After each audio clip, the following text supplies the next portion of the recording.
उज्ज्वल भवितव्य आपल्या मुलामुलींचं सर्वाधिक योगदान नॅशनल इंग्लिश मीडियम स्कूलचं होय। आदर्श एज्युकेशन सोसायटीचं national English medium school Nadgive उच्च शिक्षित अनुभवी स्टाफ 10वीचा 100% रिझल्ट, डिजिटल शिक्षण प्रणाली, सुसज्ज लायब्ररी आणि लॅबोरेटरी, स्पर्धा परीक्षा मार्गदर्शन, कला क्रीडा सांस्कृतिक क्षेत्रासाठी प्रोत्साहन आणि व्यक्तिमत्व विकास यासह अनेक सुविधा। प्री प्रायमरी ते 10वी आजच आपल्या पाल्याचा प्रवेश निश्चित करा। फडणवीसांच्या गुड बुकमध्ये शिक्षण मंत्री दीपक केसरकर आहेत। मुख्यमंत्री एकनाथ शिंदे यांनी त्यांना वाळीत टाकलं आहे। त्यांच्याशी शिंदेंचं जमत नाही, सावंतवाडीतील कार्यक्रमात त्याचा प्रत्यय आलाय असं मत खासदार विनायक राऊत यांनी व्यक्त केलंय। पाहूयात।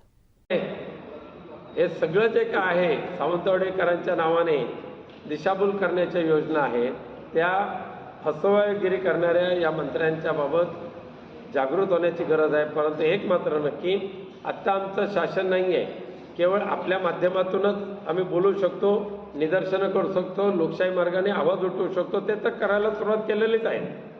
पण ज्यांनी सुरू केली ते आता मंत्रिपदावर आहेत, पुन्हा एकदा देवेंद्र फडणवीसांच्या गुडबुकमध्ये आहेत। एकनाथराव शिंदे यांच्याशी त्यांचं चांगलं जमत नाही असं त्या दिवशीच्या त्या मीटिंगमध्ये जे बसले होते व्यासपीठावर, त्यामुळे ज्या पद्धतीने मुख्यमंत्री त्यांच्याकडे बघून बोलत होते, त्यामुळे मुख्यमंत्री एकनाथजी शिंदे यांनी त्यांना वाळीत टाकलेलं आहे।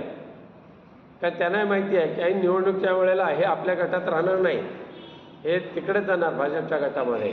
तर आमचे दिवसभरातले सर्व अपडेट्स, ताज्या घडामोडी आणि थेट लाईव्ह पाहण्यासाठी सबस्क्राईब करा, लाईक करा कोकणचं नंबर 1 महा चॅनल कोकण 7 लाईव्हचं YouTube चॅनल।